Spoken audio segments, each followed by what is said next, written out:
बंस road के special Waheed के कीमा कबाब की रेसिपी लेकर आई हूँ। बहुत ही ज्यादा टेस्टी कीमा कबाब बनके तैयार होते हैं। दूर दूर से लोग बंस रोड के ये कीमा कबाब खाने आते हैं, जो पराठों के साथ बहुत ही ज्यादा मजेदार लगते हैं। तो घर में एक बार इस रेसिपी को तो आप जरूर ट्राई कीजिएगा। दावत स्पेशल रेसिपी है, तो चलिए इस मजेदार से कीमा कबाब की रेसिपी को देख लेते हैं।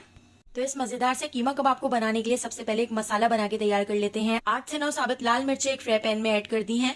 5 से 6 हम इसके अंदर ऐड कर देते हैं लौंग, और इसके साथ ही मैंने यहाँ पर एक बड़ी काली इलायची भी इसके अंदर ऐड कर दी है। 3 छोटे छोटे टुकड़े हमने यहाँ पर दालचीनी के ले लिए हैं, तो दालचीनी भी हम इसमें ऐड कर देते हैं।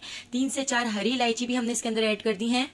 और यहाँ पर मैंने ले ली है पिपली। तो अगर आपके पास पिपली हो तो पिपली भी आप जरूर ऐड कीजिएगा। तो आप देख सकते हैं 2 छोटे छोटे टुकड़े मैंने पिपली के ऐड कर दिए हैं। 1 टीस्पून साबित काली मिर्चें हमने इसके अंदर ऐड कर दी हैं।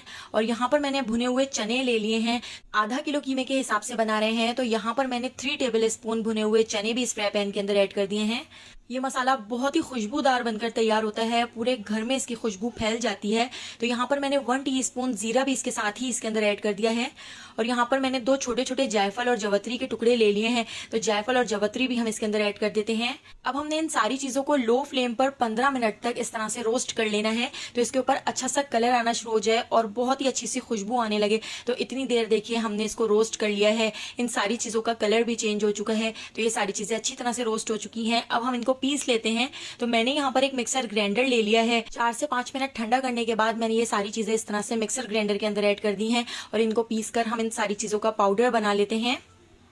तो देखिए यहाँ पे इसका पाउडर बनकर तैयार हो चुका है। हमने बहुत अच्छी तरह से इसको पीस लिया है। अब हम इसमें कुछ और मसाले भी ऐड करेंगे। तो यहाँ पर मैंने 1 टीस्पून के करीब नमक ऐड कर दिया है। 1 टीस्पून पिसा हुआ धनिया ऐड कर दिया है। हाफ टीस्पून पिसी हुई लाल मिर्चें हमने इसमें ऐड कर दी हैं। हमने इसमें साबित लाल मिर्चें भी ऐड की थी। हाफ टीस्पून कश्मीरी लाल मिर्च मैं इसमें ऐड कर रही हूँ, इससे बहुत ही अच्छा सा कलर आएगा। और हाफ टीस्पून ही मैं इसमें हल्दी पाउडर भी ऐड कर रही हूँ। अब हम इसको एक बार और अच्छी तरह से पीस लेते हैं, ताकि ये सारे मसाले भी इसके अंदर अच्छी तरह से मिक्स हो जाएं। तो देखिए अब इसमें बिल्कुल भी मोटे मोटे किसी भी चीज के टुकड़े नहीं है। हमने इसको पीस लिया है, इसको साइड पे रख देते हैं। अब हमने यहाँ पर मशीन का बिल्कुल बारीक आधा किलो कीमा ले लिया है। तो इस कीमे को मैंने मशीन से बाहर से पिसवा लिया था, और एक बार फिर मैंने इसको घर में भी चॉपर में पीस लिया था। तो देखिए बिल्कुल बारीक कीमा हमें इसके लिए चाहिए। तो ये जो कीमा कबाब बनते हैं ये बिल्कुल बारीक कीमे से बनके तैयार होते हैं, क्योंकि ये कीमा थोड़ा सा लिक्विडी बनकर तैयार होता है। तो इस कीमे को हम एक बाउल के अंदर ऐड कर देते हैं। इसी कीमे के अंदर हम ऐड कर देते हैं ये सारा मसाला जो हमने रोस्ट करके पीस लिया था, तो बिल्कुल पाउडर बना लिया था। तो कबाबों का ये मसाला हमने इसके अंदर ऐड कर दिया है। इसके साथ ही अब मैं इसके अंदर ऐड कर देती हूँ 4 टेबल स्पून कच्चा पपीता। तो आप देख सकते हैं कच्चे पपीते को मैंने बहुत अच्छी तरह से ग्रेट कर लिया था, बिल्कुल बारीक कद्दूकश कर लिया था, और मैंने इसको फ्रीजर में रख दिया था। तो आप देख सकते हैं थोड़ा सा जम चुका है। तो 4 टेबल स्पून हम इसके अंदर कच्चा पपीता भी ऐड कर देते हैं। इससे हमारे जो कीमा कबाब बनके तैयार होंगे वो बहुत ही नरम और मुलायम बनकर तैयार होंगे। इसके साथ ही मैंने यहाँ पर दही ले ली है। हमने यहाँ पर 1 पाव के करीब इसके अंदर दही ऐड करनी है। तो देखिए इस तरह से चमचे से मैं दही ऐड कर रही हूँ, लेकिन आपने पूरी 1 पाव इसके अंदर दही ऐड करनी है, क्योंकि आधा किलो कीमा है उसके हिसाब से 1 पाव दही बिल्कुल परफेक्ट होती है। इसके साथ ही अब मैं इसके अंदर ऐड कर देती हूँ 3 टेबल स्पून लहसुन अदरक का पेस्ट। तो दोस्तों यहाँ पर मैं आपको याद दिलाती चलूं, अगर आपको मेरी रेसिपी अच्छी लग रही है तो लाइक करना बिल्कुल भी मत भूलिएगा, और अगर रेसिपी अच्छी नहीं लग रही है तो आप इसको डिसलाइक भी कर सकते हैं। तो देखिए ये सारी चीजें हमने कीमे के अंदर मिक्स कर ली है, और हाथों से इसको दबा दबा के हमने इस तरह से मिक्स करना है जिस तरह हम आटा गूंथते हैं। इस तरह से कीमे के अंदर तक ये सारा मसाला चला जाएगा, क्योंकि कीमा बहुत ज्यादा बारीक है। तो ये सारा मसाला हम इसके अंदर लगाकर इसको हम 4 घंटे के लिए फ्रिज में रख देते हैं। इस तरह से हमारे जो कीमा कबाब बनके तैयार होंगे वो बहुत ज्यादा टेस्टी बनेंगे। दम का कीमा जो हम बनाते हैं उसकी भी तकरीबन इसी तरह की रेसिपी होती है, लेकिन उसमें कीमा थोड़ा सा ड्राई ड्राई होता है और मोटा कीमा होता है, और इसमें थोड़ा सा लिक्विडी और बिल्कुल पतला सा कीमा, बारीक सा कीमा होता है। तो देखिए यहाँ पर हमने इसको कोयले का दम भी लगा दिया है। कोयले के ऊपर थोड़ा सा हम घी डाल देते हैं, इस तरह से इसके अंदर बारबेक्यू वाला फ्लेवर आएगा। और इसको मैंने 15 मिनट के लिए इस तरह से कोयले का दम लगाकर छोड़ दिया था। इस तरह से इसके अंदर तक कोयले का सारा फ्लेवर चला जाएगा।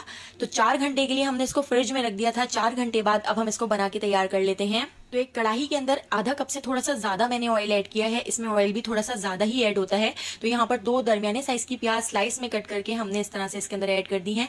प्याज ऐड करके प्याज को हमने फ्राई कर लेना है। प्याज को हमने गोल्डन ब्राउन होने तक फ्राई करना है। तो देखिए यहाँ पे हमारी प्याज इस तरह से गोल्डन ब्राउन हो चुकी है, तो बस इससे ज्यादा हम इसको फ्राई नहीं करेंगे। अब हम इसके अंदर ऐड कर देते हैं कीमा, जो हमने 4 घंटे पहले मसाला लगाकर रख दिया था। तो देखिए कीमा हमने इसके अंदर ऐड कर दिया है। कीमा ऐड करके अब हम इसको चमचा चलाते हुए अच्छी तरह से मिक्स कर लेते हैं। हमने इसको इतना मिक्स कर लेना है कि कीमा अपना पानी छोड़ दे। तो कीमे के इसी पानी के साथ हम इसको एक बार भून लेते हैं। हमने इसको इतना भून लेना है कि कीमे का पानी खुश्क हो जाए और साइडों से ऑयल ऊपर आ जाए। इस तरह से कीमे का भी सारा कच्चापन खत्म हो जाएगा और जो हमने इसमें मसाले ऐड किए हैं वो भी इसमें अच्छी तरह से भुन जाएंगे। कीमे को 5 से 6 मिनट मैंने इस तरह से भून लिया है। कीमा नीचे लगना शुरू हो चुका है और कीमे ने साइडों से ऑयल रिलीज कर दिया है। अब मैं इसके अंदर ऐड कर देती हूँ 2 गिलास पानी। पानी ऐड करके हम इसको उबाल आने तक पका लेते हैं और इसको कवर करके लो फ्लेम पर 2 घंटे के लिए छोड़ देंगे। 2 घंटे के अंदर कीमा अच्छी तरह से गल जाएगा, बहुत मजेदार टेस्ट हो जाएगा। तो देखिए 2 घंटे के लिए मैंने इसको कवर करके छोड़ दिया था। 2 घंटे बाद आप देख सकते हैं कीमे का सारा पानी भी खुश्क हो चुका है और कीमा बहुत ही नरम और मुलायम बनकर तैयार हुआ है। 2 मिनट तक मैंने इसको एक बार और भून लिया है। अब मैं इसके अंदर 1 गिलास पानी ऐड कर देती हूँ। जितना आपने पतला रखना है उस हिसाब से आप इसके अंदर पानी ऐड कर सकते हैं। तो 1 गिलास पानी ऐड करके मैं इसको कवर करके लो फ्लेम पर 15 से 20 मिनट तक और छोड़ देती हूँ। इस तरह से कीमे का सारा ऑयल ऊपर आ जाएगा और जितना आपने इसको पतला रखना है उतना आप इसको इस तरह से पका लें। तो देखिए कितना ज्यादा नरम और मुलायम हमारा कीमा बनके तैयार हो चुका है। तो 15 मिनट के लिए मैंने इसको छोड़ दिया था। साइडों से ऑयल भी ऊपर आ चुका है। तो बस हमने इसको इतना ही पतला रखना है क्योंकि वहीद का जो बंस रोड का फेमस कीमा कबाब होता है वो बिल्कुल इसी तरह से बनके तैयार होता है। तो यहाँ पे हमारा बहुत ही मजेदार से कीमा कबाब बनके तैयार हो चुके हैं। तो इसके अंदर मैं ऐड कर देती हूँ ढेर सारा हरा धनिया। हरा धनिया ऐड करके लो फ्लेम पर 5 मिनट तक छोड़ दिया था। तो देखिए साइडों से सारा ऑयल ऊपर आ चुका है। तो चलिए अब हम इसको डिश आउट कर लेते हैं। बहुत ही मजेदार ये कीमा कबाब बनके तैयार होते हैं। एक बार इस रेसिपी को जरूर ट्राई कीजिएगा। मेहमानों को इतनी पसंद आएगी कि अपने घर की हर दावत में आप इस कीमा कबाब को बनाना पसंद करेंगे। तो रेसिपी पसंद आई हो तो लाइक, शेयर और सब्सक्राइब करना बिल्कुल भी मत भूलिएगा और बेल आइकॉन के नोटिफिकेशन को जरूर ऑन कीजिएगा क्योंकि डेली मैं आपके लिए बहुत ही मजेदार सी रेसिपीज लेकर आती हूँ। तो उन सारी रेसिपीज का नोटिफिकेशन आपको फौरन मिल सकेगा और आप मेरी सारी वीडियोज वॉच कर सकेंगे। आने वाली वीडियो तक मुझे दीजिए इजाजत। अल्लाह हाफिज।